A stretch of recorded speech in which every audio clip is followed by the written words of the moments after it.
आप किस लोकेशन में कैसा स्कूल खोलना चाह रहे हैं, इसलिए I can not be specific ये आपको ऐसा ऐसा है, लेकिन आपके मन में वो डेडिकेशन कमाने का नहीं, सर्विस करने का, समाज को सर्विस देने का जो डेडिकेशन है वो चिंगारी भरनी जरूरत है। ऐसा काम कुछ मत करो जहाँ पे सोसाइटी का कोई इफेक्ट होता है।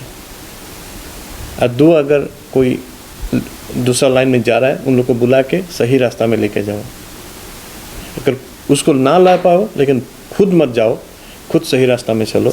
अगर ऐसे सही रास्ता में जाएगा तो नो डाउट सोसाइटी जरूर चेंज हो। पिताजी ने लड़की देखा है, हम दोनों को बुलाया, हमने गया वेस्ट बंगाल का कालसिनी बोल के एक प्लेस है, उसमें गया है, लड़की देखने गया है।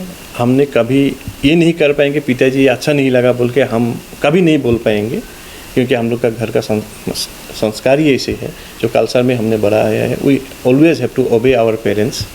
वो अच्छा ही हुआ है हम लोग के लिए, जो देखा है हम लोग के जाके हाँ बोल के आ गया है और डेट फिक्स किया है पिताजी ने, दीपू ने शादी कर लिया है। इसका ख्वाहिश भी नहीं पूछा गया क्या है तुमको, क्या चाहिए। हाँ, मतलब एक तरफ से हम लोग सिर्फ हाँ करने के लिए गए थे।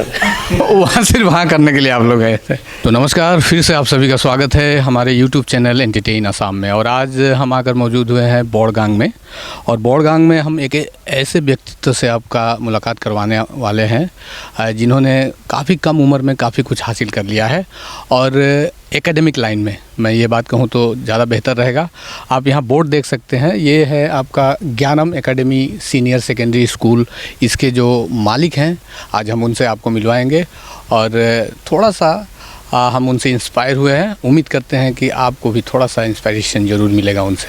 कुछ ही देर में हम उनसे बात करेंगे और उनसे आपको मिलवाएंगे। तो ज्ञानम एकेडमी सीनियर सेकेंडरी स्कूल के बिल्कुल प्रिंसिपल के रूम में हम आ चुके हैं और दीपू सर से आज हम मिलने वाले थे। आइए आप सबको मिलाते हैं।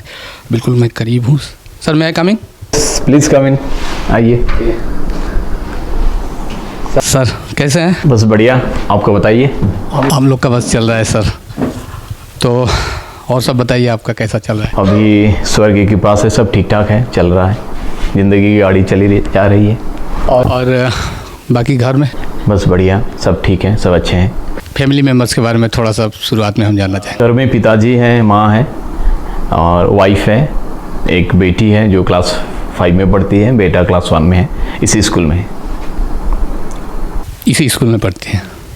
तो अब आपके स्कूल के बारे में मैं थोड़ा सा बात करना चाहूँगा, जिसके लिए आप जाने जाते हैं। ज्ञानम एकेडमी सीनियर सेकेंडरी स्कूल बोड़गांग। तो सबसे पहले तो मेरा सवाल ये है, और मेरे मन में काफ़ी कल से ही मेरे मन में खटक रहा है ये सवाल, ज्ञानम आपने जो नाम रखा था अपने स्कूल का, ये ख्याल कहाँ से आया? एक्चुअली 2012 में जब हम 3 दोस्त मिले थे, रजनीकांत शर्मा, अभी जो विश्वनाथ बार एसोसिएशन एडवोकेट का जो है एसोसिएशन है उनका वो सेक्रेटरी हैं, और मैं और भास्कर शर्मा, 3 जब हम मिले थे तो हमने सोचा था कि जूनियर कॉलेज एक पहले एस्टेब्लिश करें। तो हमारे साथ और एक महान व्यक्ति थे जो लखीमपुर सेंट्रल कॉलेज के जो रिटायर्ड प्रिंसिपल थे, सुरेश गोस्वामी। हाँ, दुख की बात है कि हमारे बीच में अभी वो नहीं रहे। तो एक्चुअली हमारे रजनीकांत शर्मा दोस्त के काका ससुर थे। तो उनसे जब बात हुई तो बहुत सारे नाम सजेस्ट किए गए, तब हम सभी ने ये ज्ञानम जो है उसको बहुत अच्छा लाइक किया, क्योंकि ये बहुत महान शब्द है। जैसे गीता में आपका कहा गया है कि नहीं ज्ञाने न सदृशम पवित्रम इह विद्यते, ज्ञान के समान कोई पवित्र चीज़ नहीं, श्रद्धावान लभते ज्ञानम। तो ये बहुत सारे फिलोसॉफिकल भारतीय भी है, और संस्कृत बेस करने का बहुत मन था, क्योंकि इंग्लिश मीडियम स्कूल होने का मतलब ये ज़रूरी नहीं है कि आपको इंग्लैंड का या अमेरिका के कोई व्यक्ति के नाम पर ही रखें। भारतीय होकर भी तो हम दुनिया को जहाँ को जीत सकते हैं। यही चीज़ काफ़ी आकर्षित कर रहा था। ज्ञानम आप जो एकेडमी आपने खोला है, इसका नाम रखा था, इसीलिए मैं इसके बारे में थोड़ा सा जानना चाहता था। थोड़ा इस शब्द को मैं चाहूँगा कि आप थोड़ा सा एनालाइज कर दें। ज्ञानम एक्चुअली ये संस्कृत वर्ड है, और हमारा हिंदी में या असमीस में या बंगाली में कुछ में बोलो, इस पर इसका ज्ञान होता है। ज्ञान होता क्या है कि हमारे जो ज्ञानेंद्रिय हैं, 5 ज्ञानेंद्रिय हैं, आपको पता है, कर्मेंद्रिय है, 5 ज्ञानेंद्रिय के सहारे जितने भी अनुभव हमारे अंदर आता है, उससे जो हम अनुभव करते हैं, कुछ सीखते हैं, उसको ज्ञान बोलते हैं। और ये ज्ञान ही एक है जिसकी पराकाष्ठा में हमारा ये भारतीय संस्कृति का आधार है। जैसे हमारे ऋषि मुनि कैसे हिमालय पे जाके एक पैर पे खड़ा होकर हजारों साल तपस्या करते थे, किस लिए? ज्ञान के लिए, ना पैसा के लिए ना कुछ के लिए। आपके पास ज्ञान है, सब कुछ आपके पास है। तो ज्ञानम एकेडमी के प्रिंसिपल और ओनर दीपू शर्मा जी हमारे साथ आज हैं। उनसे हम बात कर रहे हैं, काफ़ी अच्छी बातें कर रहे हैं, अब मज़ा भी आ रहा है उनसे बात कर और आप हमारे साथ जुड़े रहिएगा। मुझे लगता है आज वीडियो थोड़ा सा लंबा होने वाला है, बहुत सारी बातें उनसे करेंगे। मज़ेदार इंसान है और बहुत ही इंटेलेक्चुअल में से एक इस इलाके की अगर मैं बात करूँ तो दीपू सर, अब थोड़ा सा आगे बढ़े। आपका जो एकेडमी है, इस एकेडमी में किस तरह की पढ़ाई आप करते हैं? एकेडमी में क्या पढ़ाते हैं आप? किस लाइन की तरफ आप लेकर जा रहे हैं? देखिए, बेसिकली जो कॉमन एजुकेशन जिसको बोलते हैं, चारों सारे स्कूल में जैसे होता है, बेसिक सब्जेक्ट्स जो हैं वो तो है ही यहाँ पे। इसके साथ ही वो क्राफ्ट जो है, और आपका कोई भी आर्ट का हो, म्यूजिक का हो, डांस हो, ये सारे चीज़ों में बच्चों को पैरेलली ले जाने की कोशिश हमारी है। देखिए, कुछ बात ऐसी भी होती है कि उस जहाँ पे स्कूल है उसका सोशल इकोनॉमिक जो पोजीशन है उससे भी डिपेंड करता है। जैसे आप कितना फ़ी ले रहे हैं और कैसा टीचर आप प्रोवाइड कर रहे हैं, ये जगह जगह पे आपको भी पता होगा कि वो वैरी करता है। लेकिन हमारा कोशिश है, हम जो कोशिश में हैं यहाँ, जितना हो सके बच्चों को काफ़ी देने की कोशिश तो हम कर रहे हैं। और आपको शायद न्यूज़ में कभी कभी हमारे बच्चों के बारे में मिलता भी होगा, और हमारा फेसबुक जो पेज है वहाँ पे भी आप देख सकते हैं हमारे बच्चे ने जो क्राफ्ट किए हैं, स्पीच दिए हैं, ये सारे ओवरऑल जिसको ग्रोथ करते हैं उसके लिए हम कोशिश तो कर रहे हैं। और बाकी ऊपर वाले और आप सबकी दुआ। एकेडमिक शिक्षा के अलावा और एक्स्ट्रा करिकुलम का भी इंतज़ाम है पूरी तरह से इस स्कूल में। थोड़ा सा मैं फ़ीस के बारे में आपने जिक्र किया, थोड़ा सा फ़ीस के बारे में मैं जानना चाहूँगा। अक्सर प्राइवेट जो इंस्टीट्यूट होते हैं वहाँ पे फ़ीस के लिए गार्जियंस थोड़ा सा देखते हैं, प्रॉब्लम में रहते हैं, बहुत ज़्यादा फ़ीस हो रहा है, ऐसी बातें कई बार सुनने को मिलता है। आपसे हम जानना चाहेंगे। ये बात ऐसा है कि कस्टमर को हमेशा कम दाम में ही चाहत हर कस्टमर का हर प्रोडक्ट के प्रति कम दाम की चाहत तो होती है, लेकिन cheap is never best. What I have experience in my life कि कम में अच्छा मिलने वाला ज़माना चला गया है। क्योंकि अभी देखिए ऐसा है, आप एक अच्छा टीचर लाइएगा, अच्छा फैकल्टी लाइएगा, कुछ भी फैसिलिटी एक दीजिएगा, एक लैब का फैसिलिटी कीजिएगा, एक लाइब्रेरी का फैसिलिटी कीजिएगा, कमोडिटीज़ का जो दाम है उसको तो मेंटेन करना ही पड़ता है ना। और हमारे जो टीचर हैं उनको भी बाज़ार में वही सामान खरीद के खाना पड़ता है जो आप हमको और गार्जियन को भी खाना पड़ता है। तो वो एक बैलेंस बनाना थोड़ी मुश्किल है, फिर भी कोशिश में है। और इस तरह की एकेडमी कई हैं आपके, इसके बारे में यहाँ एक हम देख रहे हैं बौड़गांग में है, और कहाँ कहाँ आपने इस तरह की एकेडमी खोल रखी है? विश्वनाथ चौराली कोचगांव में ज्ञानम एकेडमी विश्वनाथ है, सोतिया कोरोइनी में ज्ञानम एकेडमी सोतिया है, और बोरझानी में ज्ञानम एकेडमी बोरझानी है। और ये है हेड ऑफिस है, यहाँ से ही सारे रेगुलेट होते हैं। और ईश्वर ने अगर किया तो एक इच्छा है सारे आसाम में ब्रांच हो। तो बड़ी चाहत और बड़ा जो इनका प्लानिंग है बहुत बड़ा है, और हम उम्मीद करते हैं और ऊपर वाले से हम दुआ भी करते हैं कि इनकी जो दिली ख्वाहिश है वो पूरा हो। और एकेडमी जो आपने और कई जगह खोल रखे हैं, अब आप यहाँ बैठते हैं, आपका शायद घर यहीं पे है, तो बाकी जो ज्ञानम एकेडमी है वो कैसे हैंडल कर पाते हैं? आप जाते हैं, विजिट करते हैं, अथवा कोई वहाँ पे जिम्मेदार है? रूटीन विजिट रहता है, और हालांकि उन सारे स्कूल में वहाँ के प्रिंसिपल हैं, स्टाफ भी हैं, लेकिन जो फॉर्मेट है चलाने का वो हेड ऑफिस से ही जाता है। जैसे रूल्स एंड रेगुलेशन हुआ, टीचर अटेंडेंस हुआ, वो एकेडमिक प्लानिंग वगैरह हुआ, एग्ज़ाम कब कराना है, ये सारे हेड ऑफिस से ही होते हैं। और मेरा यहाँ टीम है, वो टीम मुझे असिस्ट करता है, तो अभी तक स्मूथली सारा कुछ चल रहा है। और थोड़ी देर पहले कई विशेष व्यक्तियों का आपने नाम लिया था जिनका काफ़ी ज़्यादा सहयोग रहा आपके साथ में। आपके दोस्त एक आप पहुँचे हैं थोड़ी देर पहले, हमें पता चला, तो उनसे थोड़ा सा हम पहचान करना चाहेंगे और हमारे दर्शकों से भी उनसे मिलवाना चाहेंगे। आप अगर उन्हें बिल्कुल ले आए तो बिल्कुल। हमारे रजनी सर, प्लीज़ कम इन।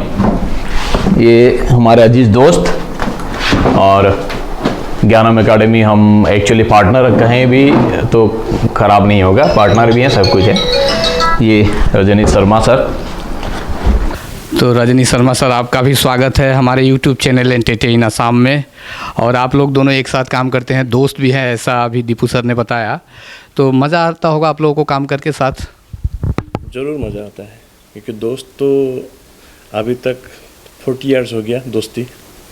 1984 से शुरू किया था दोस्ती, तब से क्लास 1 से अभी तक एक ही साथ है।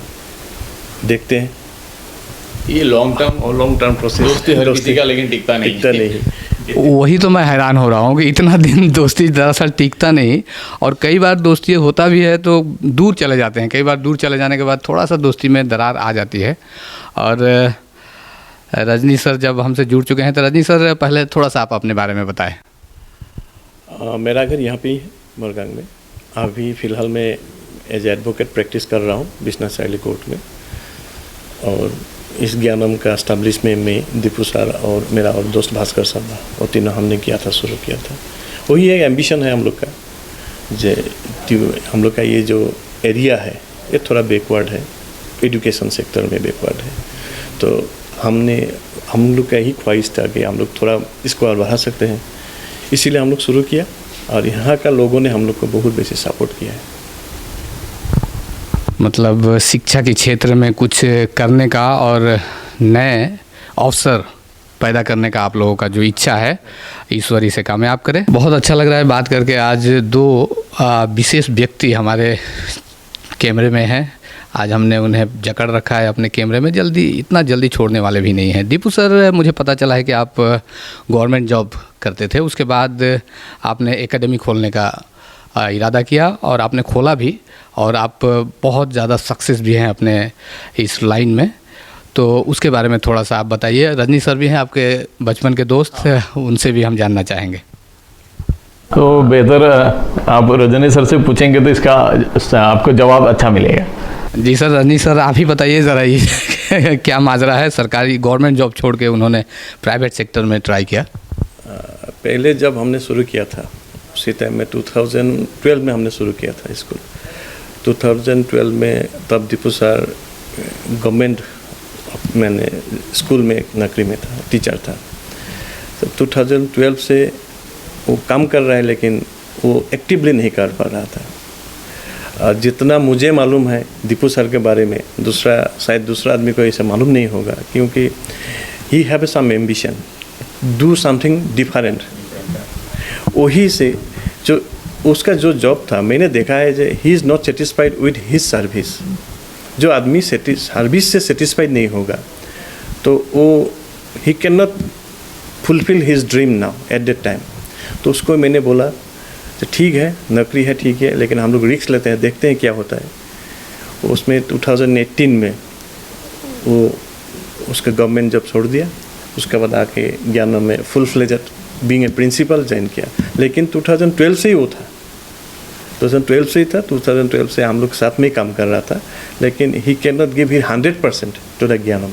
Now he is able to give not only 100%, 110% to the Gyanam, and we are very much happy with his service, and definitely he is doing extraordinary for the betterment of the Gyanam Academy. यहीं पे एक और सवाल बनता है Rajni sir, आपके बारे में मैं अगर बात करूं तो आप भी प्रैक्टिस करते हैं वहाँ कोर्ट में और फिर यहाँ एकेडमी में। किस तरह से जो सामंजस्य है, कैसे आप बनाते हैं, ये आपके लिए भी ये क्वेश्चन? वो तो हैबिट है, क्योंकि 2012 से ये हैबिट शुरू हो गया था, जब से स्कूल स्टार्ट हुआ है हम लोग का। यहाँ से 9 AM से शुरू होता है, तो तब 9 AM से मैं यहाँ पे 10 तक रहता हूँ, 1 घंटा। एज सेकेंड ईयर का एक क्लास में करके मैं यहाँ से लीव करता हूँ, चला जाता हूँ। उसके बाद ऑल मैनेजमेंट स्कूल का जो एकेडमी है वो दीपू सर संभाल लेते हैं, तो मेरा टेंशन नहीं रहता तब। और दीपू सर पे आपको 100% विश्वास भी है, बचपन के दोस्त यार हैं आपके। तो अब एक सवाल मेरे मन में आता है, आप लोगों ने सक्सेसफुली ये ज्ञानम एकेडमी को आगे आप लोगों ने बढ़ाया है मिलजुल कर, और कई एकेडमीज़ आपने खोला भी है। अगर कल को मैं चाहूँ एक एकेडमी खोलना अगर चाहूँ तो इसका क्या बेसिक होता है और कहाँ से शुरुआत करनी होती है? कोई अगर चाहता हो इस फील्ड में आना तो उसके लिए आप लोग क्या एडवाइस देंगे अपनी तरफ से? देखिए, हमने कोरोना पीरियड के बाद एक चीज़ ख्याल किया स्कूल तो बहुत सारे माने खोलते हैं लेकिन चला नहीं पाते हैं, और ऐसे हमको बहुत ऑफर भी आया कि आप लोग इसको अडॉप्ट कर लीजिए, स्कूल का अडॉप्ट कर लिए और आप अपना ब्रांड से इसको चलाइए लेकिन स्कूल को जिंदा रखिए। तो बेसिकली बात ये होता है कि जो लेवल ऑफ डेडिकेशन की जो ज़रूरत होती है और एजुकेशन के बारे में आपका जो बेसिक नॉलेज, ये एक अदर बिजनेस की तरह नहीं है, ये ह्यूमन रिसोर्स क्रिएट करने का एक जगह है। इस पर साइकोलॉजिकली हो, स्पिरिचुअली हो, आपको सोशली हो एंड इकोनॉमिकली हो, व्हाटएवर, बहुत सारी चीज़ों को ख्याल रखना पड़ता है। इसलिए ये डिपेंड करता है, आपका सवाल का एक्चुअली जवाब डिपेंड करता है आप किस लोकेशन में कैसा स्कूल खोलना चाह रहे हैं। इसलिए आई कैनॉट बी स्पेसिफिक जो आपको ऐसा ऐसा है, लेकिन आपके मन में वो डेडिकेशन कमाने का नहीं, सर्विस करने का, समाज को सर्विस देने का जो डेडिकेशन है वो चिंगारी भरनी जरूरत है। बहुत अच्छी बातें टीपू सर ने बताई अभी, और जो लोग सोच रहे हैं इस तरह के एकेडमी खोलना चाह रहे हैं उनके लिए एक अच्छा एडवाइस दीपू सर ने अभी दिया है, आपको खुद को डेडिकेट करना पड़ेगा। तो यहीं पे सवाल आता है, शादी आपने कब की थी, कितने साल हो गए आपके शादी के? शादी मैंने किया था 2010 में और दीपू सर ने 2009 में। तो आप ऑफ कैमरा कुछ बता रहे थे दीपू सर के शादी के बारे में, कुछ कहानियां हैं, थोड़ा सा आप अगर बताएं तो हमारे दर्शकों के लिए अच्छा रहेगा। शादी का कहानियाँ क्या है, पिताजी ने लड़की देखा है, हम दोनों को बुलाया, हमने गया वेस्ट बंगाल का कालसिनी बोल के एक प्लेस है, उसमें गया है, लड़की देखने गया है। हमने कभी ये नहीं कर पाएंगे पिताजी अच्छा नहीं लगा बोल के हम कभी नहीं बोल पाएंगे, क्योंकि हम लोग का घर का संस्कार ही ऐसे है, जो कल्चर में हमने बड़ा आया है। We always have to obey our parents. वो अच्छा ही हुआ है हम लोग के लिए, जो देखा है हम लोग के जाके हाँ बोल के आ गया है और डेट फिक्स किया है पिताजी ने, दीपू ने शादी कर लिया है। इसका ख्वाहिश भी नहीं पूछा गया क्या है तुमको, क्या चाहिए। हाँ, मतलब एक तरफ से हम लोग सिर्फ हाँ करने के लिए हाँ गए थे। वहाँ सिर्फ हाँ करने के लिए आप लोग गए थे ना। ठीक है, इस तरह के संस्कार आप लोगों ने पेश किए हैं और शायद यही संस्कार है, जो गार्जियंस है उनका जो संस्कार है, इसी की वजह से आप इतना आगे बढ़ पाए हैं और आगे जाने वाले हैं, मुझे आप लोगों के बातों से ऐसा प्रतीत होता है। तो दीपू सर थोड़ा सा शर्मा रहे थे, शादी का नाम लेने से थोड़ा सा शर्म तो आ ही जाता है। अब क्या बताएं, वही जो कहानी उसने बताया कि माँ पिताजी ने लड़की देखी और उनको अच्छा लगा। एक्चुअली मेरी बुआ जी का घर वहीं है वेस्ट बंगाल पे, वो जलपाईगुड़ी डिस्ट्रिक्ट में पड़ता है। तो वहाँ से देखी थी, माँ पिताजी गए, देखे अच्छा लगा, फिर आके डोर बांध दिया जैसे दोस्त ने बताया। उसके बाद अभी तक ज़िंदगी चल रही है और अपना काम अलग, प्रोफेशनल चीज़ अलग, पर्सनल चीज़ अलग, उस पर बैलेंस बनाना बहुत मुश्किल तो होता है, जैसे आपने बताया बहुत मुश्किल तो होता है, क्योंकि मेरा स्कूल में सुबह 8 बजे से रात को कम से कम 8-9 बजे तक मुझे यहाँ रहना पड़ता है, क्योंकि बहुत सारे काम है, जैसे 4 स्कूल को देखना पड़ता है और एक ख्वाहिश भी है कि और बढ़ाएं और अच्छा हो, मतलब एक काम करने का जो जुनून है, उसके चलते देर रात तक कभी तक यहीं पे रहना पड़ता है। स्टूडेंट का होम विजिट जाना पड़ता है, तो घर पहुँचते पहुँचते कभी कभार तो 10-11 भी बजता है, खास करके एग्ज़ाम के फाइनल एग्ज़ाम के पहले हम जो विजिट देते हैं स्टूडेंट के, वहाँ घर पहुँचते 9, 9:30, 10, 11, 12, टाइम का कोई लिमिट नहीं रहता है। तो आप थोड़ी देर पहले रजनी सर बता रहे थे कि यहाँ ये जो इलाका है थोड़ा सा बैकवर्ड है पढ़ाई लिखाई की अगर हम बात करें तो मैं ये सवाल से इस बात से मेरे मन में एक सवाल आ रहा है कि आप दोनों का पढ़ाई लिखाई कहाँ से शुरू हुआ था और कहाँ तक आप लोग लेके गए अपने पढ़ाई को, किस तरह का स्ट्रगल आप लोगों ने किया, खासकर एकेडमिक लाइन में? मेरा एकेडमिक लाइन स्कूल मेरा यहाँ पे था, पहले एलपी स्कूल यहाँ पे कैथलिक, जो एलपी स्कूल कैथलिक हॉस्पिटल में जो एलपी स्कूल है अभी, वहाँ से शुरू किया था। बरगंग हाई स्कूल मेरा क्लास 10 तक था। ग्रेजुएशन मेरा बीएससी था, मैं विश्वनाथ कॉलेज से बीएससी कंप्लीट किया। उसका बाद थोड़ा मेरा लाइन दूसरा हो गया, मैं एलएलबी में ज्वाइन किया। एलएलबी कंप्लीट होने का बाद मैंने मास्टर डिग्री किया पॉलिटिकल साइंस में। उसका बाद सोचा कुछ कर लेते हैं, तो उसका बाद मैंने पीजी डिप्लोमा किया आपका ह्यूमन राइट्स में, वो यूनाइटेड नेशन का कोर्स था। तो वो करके थोड़ा चार्टर्ड अकाउंटेंट की भी साथ में हमने काम करके देखा कैसा है, 2-3 साल वहाँ में भी किया। तो सब कुछ करके पहले मैं गुवाहाटी हाई कोर्ट का मेंबर बना ज़्यादा उम्मीद से, लेकिन सिचुएशन कुछ डिमांड करता था घर में लौटने के लिए। घर का आदमी का प्रेशर नहीं था, मैंने खुद सोचा क्योंकि यहाँ पे भी अगर काम करना है तो यहाँ पे करने से भी मेरा तो अच्छा होगा जैसा लगा मुझे, इसलिए मैंने आके बिजनेस सैलरी कोर्ट में ज्वाइन किया। 2006 में मैंने ज्वाइन किया, काम शुरू किया वहाँ से, और उसके बाद 6 साल बाद ये स्कूल हमने शुरू किया। अभी तक मेरा प्रैक्टिस पूरा चल रहा है, मेरा दोस्त सब स्कूल देख रहा है, मेरा कोई टेंशन नहीं है। दीपू सर भी उनसे भी मैं जानना चाहूँगा कि अगर एकेडमिक शिक्षा की बात मैं करूँ तो ये बैकवर्ड इलाका है, आपने जैसे बताया, और 20 साल पहले तो और ज़्यादा बैकवर्ड होगा शायद आज के मुकाबले।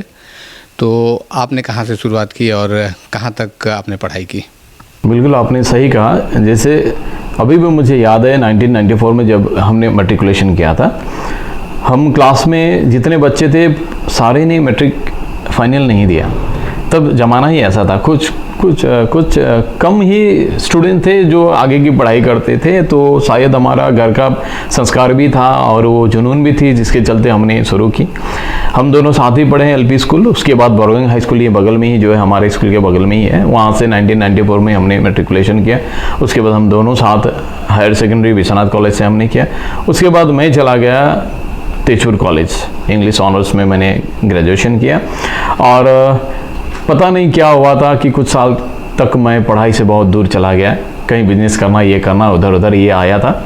बाद में फिर लौट के आया। वो कहते हैं ना, सुबह का भूला शाम को चला आया, तो उसको भूला नहीं कहते हैं। उसके बाद मैंने फिर एनवायरमेंटल साइंस में मैंने मास्टर डिग्री किया। उसके बाद 2012 में मुझे टेट में नौकरी मिल गई। एक अटेम्प्ट में ही मैंने दोनों पास किया था, तो ये मैंने चूज़ किया। उसके बाद जब मैं टेट की नौकरी कर रहा था तभी के हंडी स्टेट ओपन यूनिवर्सिटी से डीएलएड किया। और उसके बाद ये जो मेरी नौकरी छोड़ने के बाद, मतलब जब मैं यहाँ पे था, उसके बाद मैंने लास्ट कोरोना के पहले मैंने बीएड कंप्लीट किया। उसके बाद और पढ़ने को इच्छा थी तो रिसेंटली मैंने एमएड भी किया।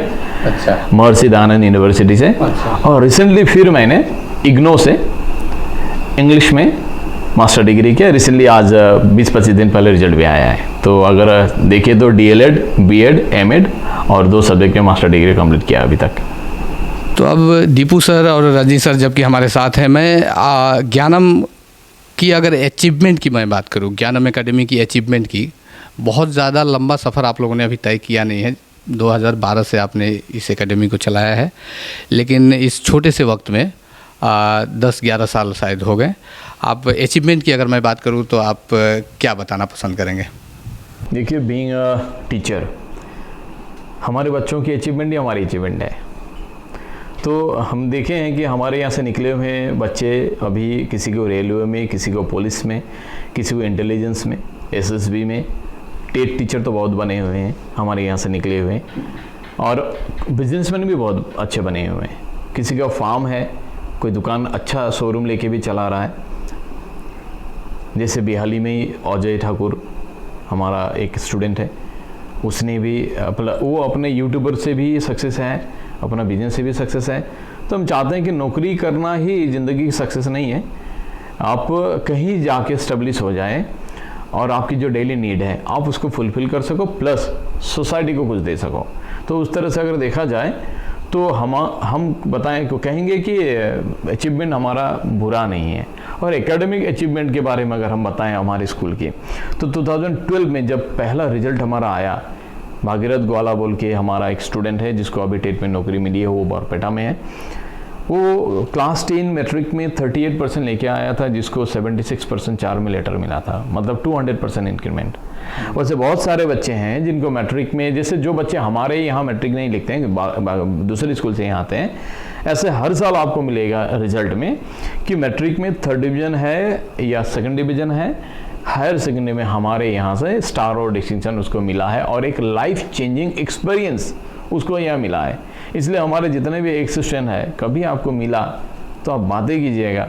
उनका जो प्यार इस एकेडमी के लिए है, और वो प्यार इसलिए है क्योंकि उन्होंने अपने लाइफ को यहाँ चेंज किया है, चेंज को महसूस किया है, इसलिए यहाँ इसके प्रति उनका प्यार है। और वही हमारी अचीवमेंट है।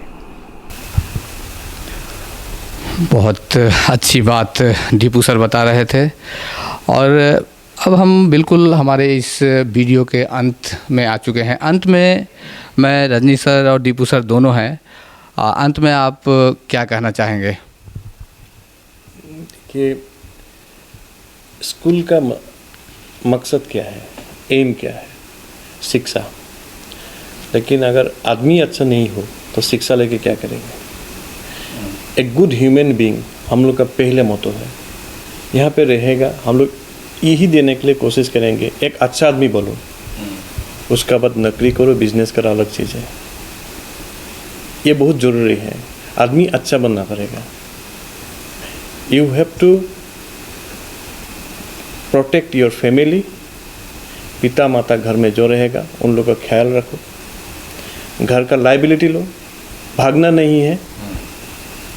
जस्ट काम तो करना है हम लोग को, लेकिन हमको जितना है उतने से ही हमको करना पड़ेगा, उसी में हमको सुख ढूंढना पड़ेगा।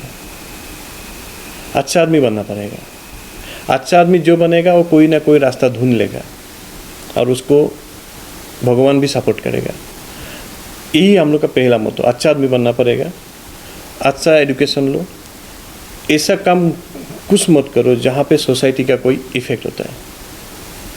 और दो, अगर कोई दूसरा लाइन में जा रहा है उन लोग को बुला के सही रास्ता में लेके जाओ। अगर उसको ना ला पाओ लेकिन खुद मत जाओ, खुद सही रास्ता में चलो। अगर ऐसे सही रास्ता में जाएगा तो नो डाउट सोसाइटी ज़रूर चेंज होंगे। और ये यंग जनरेशन का काम है। लास्ट जनरेशन ने क्या किया, कैसे क्या हो गया मालूम नहीं, हम वैसा भी इतना भी ज़रूरत भी नहीं है। लेकिन ये duty of the young generation to do something to change our society. यह करके क्या फ़ायदा, यहाँ पे कुछ भी नहीं है।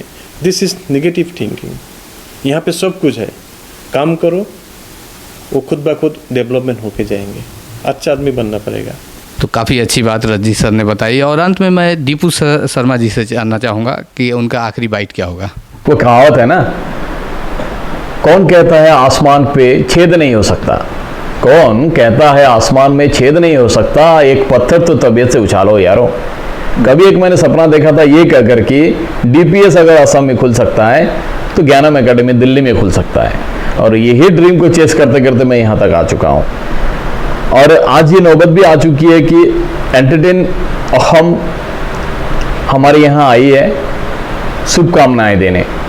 और इनका ये जो एफर्ट है ये बहुत काबिल तारीफ है, क्योंकि एक तरफ से अगर मैं कहूँ तो स्ट्रगल की जो एक धारावाहिकता होती है किसी में, उसको ये चैनल प्रमोट कर रही है।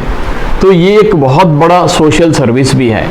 So I wish all the best to entertain अहम। आप ये आपका जो महान उद्देश्य है इसको बरकरार रखिएगा, क्योंकि हम जैसे अनजान लोगों को आप जो एक प्लेटफॉर्म दे रहे हैं इसके लिए we are truly very much grateful to you. क्योंकि मौका हम एक दूसरे को अगर नहीं देंगे तो अमेरिका इंग्लैंड के लोग आकर हमको मौका नहीं देंगे। तो इसीलिए आपको मैं तहे दिल से बहुत बहुत धन्यवाद देना चाहता हूँ। कहीं भी कोई भी टैलेंट हो, अगर आप उसको प्रमोट करते हैं तो आप उसको एक्चुअली आशीर्वाद देते हैं और एक मोटिवेशन देते हैं आगे बढ़ने की।